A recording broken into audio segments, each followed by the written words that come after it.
Hey guys, this is Solution PODFIC, and today we're going to be reading Green Through and Through by Another Fucking Robin. This is Chapter 18. Peter practically skips home after his second day of school. He made so many friends. Duke is amazing and patient, and has a blunt, cynical humor that is easy to play off of that Peter doesn't have to agonize over a response. Tim is so smart. Dr. Richards and Princess Sherry babble praise in his ears along with Peter's inner monologue throughout the whole lesson. Speaking with Tim was like a meticulous dance, where they both knew all the steps and were able to change direction at a moment's notice. Stephanie is boisterous and loud, and what she lacks in a brain-to-mouth filter is made up for in sass. Peter doesn't have to talk because the silence is filled, an invitation to just listen, not think, that Peter appreciated more than words could ever say, and Cass is filled with an abundance of childish wonder that makes her incredibly endearing. Eyes glinting with curiosity and unfiltered joy, Cass doesn't need to speak to say what she wants because everything is written openly on her face, and he has a feeling that she can see him, plain and raw, in more detail than he can imagine. Peter fills with relief at the lack of room for misinterpretation. Peter slotted in with each of them perfectly, distracting him from the steady thrum of guilt writhing in his bones. At first, Peter felt like an intrusion, a cancer, unwanted and malicious. But the familiar voices refused those thoughts, instead singing deafening reassurances in his ears. Duke didn't have to talk to him again, but he did. Tim had an abundance of chances to exit their conversation in calculus.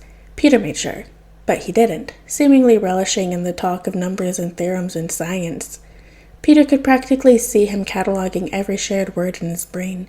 Stephanie didn't have to help him or break into a bathroom for him, or stash his bag in her own locker after Edison Bright broke into his own.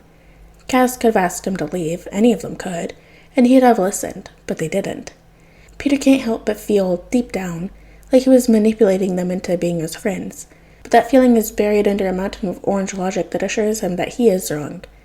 Never has wrong felt so good. Peter rides the sigh all the way back to the station as he hops over the turnstiles as he jumps on the back of his train. When he emerges back into the Bowery, he is still buzzing and decides that his rooftop rendezvous with the local crime lord can wait. Peter has some shopping to do. He dumps the contents of his backpack onto the cold wood floor and surveys his mountain of red and blue fabric. He managed to obtain quite a lot of material for cheap from various thrift stores, charity donation bins, and sport shops in the Bowery. Did he get a few weird looks here and there? Sure, but it's nothing he can't handle. He even managed to snag a sewing kit from one of the shops. Clearly stolen from a hotel, but who cares? So he can start working on his suit. He surveys his hoard and tries to structure the swirling thoughts in his mind enough to create a plan. He can easily fashion the body of the suit out of thermal tops and leggings, yes. That's what he'll do first. Why create a step 2 when he can do step 1 now? He drags 2 of the long-sleeve tops out of the pile and towards himself, one blue and one red. The red he sets aside, but the blue, he looks towards the $2 craft scissors sitting innocently beside his thigh and the puffy paint he'd snagged from the dumpster behind an art shop near the school. Evil smile stretching across his face. He brandishes his weapon and wonders, not for the first time, if he'd make a good supervillain. Time to get to work. An indefinite amount of time later, and Peter has the basis of his suit. The thermal tops layered in a way that's optimal for installation and true to his original design. Mirrored on the leggings, he decided halfway through to start on. He got bored of sewing blue on red and switching to red on blue. Does it make sense? No. Did it work? Yes. So don't question it. He even recreated the webbing over the red parts. The heroes mocked him for sticking his tongue out while he drew them on, but look at those perfect lines. Totally worth it. The spider on his chest is proudly displayed, seeing it again settling some unnamed restlessness in his gut. All he needs to do now is start on his mask. He can be out helping people tomorrow. He snatches a white sports mesh crop top and thin balaclava, relishing with the way his pile slowly shrinks. Many fingerprints, excited squeals, and hand flaps later, Peter is staring down at a complete spider suit. He jumps up and down in place, hair brushing against the ceiling, palms squishing his cheeks and utterly failing to contain his smile. He can patrol. He can help. He reaches to pull the stretchy fabric over his body, itching to get out into the streets when he suddenly hesitates and is pulled into a conversation in his head. Peter, you need to think about this. Peter doesn't want to, thank you very much. He snuck, shaking his head and reaching for his mask. Something holds his wrist. Peter, Luke sighs, you can't go out like this. Peter can and Peter will, he thinks, trying and failing to push his hands toward his seat on the floor. No, you're sleep-deprived, starving, dehydrated, and unfocused. You could barely sew a straight line without having to unpick and start over twice. You're in no shape to be running around Gotham punching thugs. Especially without your web shooters, Danny chimed in. They're your only ranged weapon. We haven't tested your new strength yet, and you could put a dent in Fin Fang Foom before. We can't risk that on a street thug. You have no intel about how the bats operate, says Director Fury. Or the weaknesses of the villains, added Commander Hale. It is also past midnight with school tomorrow. Education is important, child, Loki states. The assorted heroes, vigilantes, aliens, and sorcerers hum in agreement. Great. Peter's being ganged up on by all of them. His hands fall to his side. Well, he knows how to get info on Gotham rogues, at least. Jason. The roof is empty. Empty. Well, he supposes that's probably a good sign, or a sign of life at least. Someone had to have taken the helmet, phone, chili dogs, and EpiPen he had left the night before, and everyone but Peter would have been too scared to steal Red Hood's helmet in his territory. That's a death sentence for sure. If the explosives don't get you, Hood himself will. He took the C4 out before he brought it over, obviously. He didn't hand a child alive explosives. He's not Batman. But the common street thug doesn't know that. Hell, half the alley would probably take it as a fucking omen and hightail it in the opposite direction. Pete must have been the one to take it. Good. Kid's stuck in his own head and it seems to help. Jason knows how unpleasant it can be drowning in thoughts that aren't yours. At least not entirely. It fucking sucks. He doesn't want to see familiar Lazarus tinted desperation anywhere, but in the mirror, let alone reflected onto a child. He thinks the images of the boy pacing silently over gravel, teeth bared and eyes glazed in a predatory green will be burned into his eyes forever. The way it made the Lazarus in his own veins hum and dance in recognition. He shudders and sits on the ledge, waiting for the scrawny boy to appear, hoping that seeing him, living and breathing, will let his hands stop shaking and the uncomfortable itch in his gut dissipate. Eventually, he pulls out his well-worn copy of Pride and Prejudice and starts reading from where he left off. The first Darcy proposal.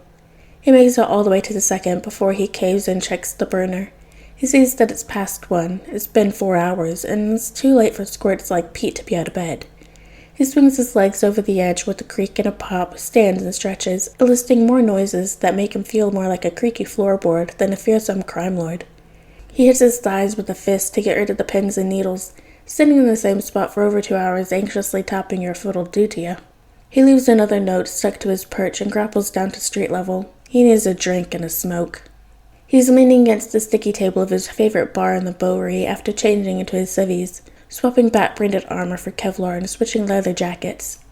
His lips to the rim of the glass of whiskey, eyes scanning yellowing pages, seeing Austin's words but not letting them properly absorb into his brain. Carmen walks over a few times, refilling his glass silently, letting him focus on his book instead of indulging in the usual back-and-forth snark in Spanish. But that's Carmen. The woman knows everything. She's the woman who gives homemade arepas to all the kids brave enough to knock on her door.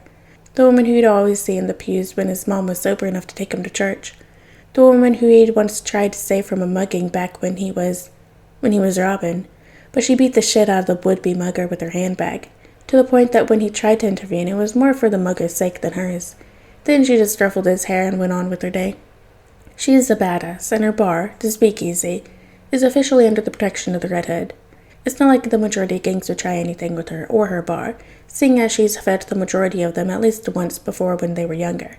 Either that or she'd pepper spray them and familiarize them with what a chocolate to the face feels like, but it's better to be safe than sorry. Jason prays that Carmen and Leslie never meet, or, God forbid, Carmen and Alfred. He shudders at the thought. He closes his book and gives up after reading the same page thrice, not retaining any of the words, and turns to face the center table and observe the betting rink. The men and women are gathered around, hollering and waving their drinks as they shout bets at the part-time bartender, Nick, if Jason remembers correctly, who's scratching them down on the chalkboard. My money's on Hood. Nah, Quinn all the way. Put 100 on Ivy for me, Nikki. I'm gonna be rich. You guys are fucking idiots. Huntress for sure. The good old who'll finally kill a Joker bet. That's a tried and true classic. Everyone always changes their bets 20 times, and relentlessly mocks any friend who have been in or are currently a part of Joker's gang. Personally, Jason has a hefty thumb on Harley. She's who he hopes will do it, if he's otherwise indisposed. Although Helena is a close second. He's sipping on his whiskey, bracing himself for the inevitable fist fight when the bell above the door jingles. Motherfucker, it's the kid! The kid who stood up fucking Red Hood. The kid who should be in bed. Fuck. He skips over to the bar, greeting one of the regulars who happened to be a low-level drug runner for Jason's gun-toting alter ego. Stephen Fulworth, if memory serves correctly. Started running drugs for a way to pay for his mother's chemo. 2 years older than Jason. Hey, Pete, what you doing out so late, little man? Peter shrugs his shoulders and goes to sit between Jason and the other man. No worries. He pats the kid's shoulder and moves to Carmen. You got any snacks? She raises an eyebrow at the boy, clearly unhappy that he is out so late. You and me both, he thinks. But she reaches below the bar and pulls out a bowl of popcorn, pushing it into Peter's hands. Jason pretends to go back to reading. Thanks, Stevie. No problem. There's a pleasant silence before the two as Peter eats before the boy breaks that mouthful. What are they arguing about? Them? He asks, gesturing to the mixed table of gang members around the chalkboard. Peter nods. Who's gonna kill the Joker? Peter tilts his head in their direction. Aren't most of them in the Joker's gang? Isn't that like a betrayal? Pfft, nah. As long as they follow orders, he doesn't care. If Joker tried to go after everyone who hates him, he'd be going at it for a good while. Peter hums in understanding. Stevie claps the kid on the back and stands. I'm gonna go for a smoke. Stay right here and don't cause trouble. Peter nods and mouths something along the lines of, Yes, Mom. Not even 2 minutes later, the squirt leans slightly into his space, reading over his shoulder. Ooh, is that Pride and Prejudice? I love that book. My friend MJ made me read it. Jason raises his head to look at this child in the eyes. He really doesn't have any self-preservation instincts, does he? Mr. Darcy is such a bad flirt. Like, bro, don't call her friends and family embarrassing or poor in your love profession. Like, I get you're fatally awkward and are actively having a panic attack, but don't double down. Jason can't help the small smile that plays on his lips, hiding it behind his glass, but Peter continues rambling, oblivious. I do think it's hilarious how literally everyone hates Mr. Collins, including his wife. Maybe people would like him more if he shut up about his esteemed patroness, Lady Catherine Doboy. Like, just shut up. And how Caroline keeps trying to hit on Mr. Darcy. Like, girl, can't you see he's hopelessly in love with a woman who hates his guts? Jason snorts into his drink. Peter grins up at him and sticks a hand out. I'm Peter, by the way. You don't have to tell me your name. I can keep calling you Buff Twin in my head. Buff Twin? I mean, yeah. He flicks the white curl flopping onto his eyes out of his face. With the hair and the eyes, you know? I think you wear it better, though. Fuck, he's getting attached. I'm Jason. He's so fucking scared. Alright guys, and that's the end of chapter 18 of Green Through and Through by another fucking Robin. I hope you guys liked it, and I'll see you next chapter.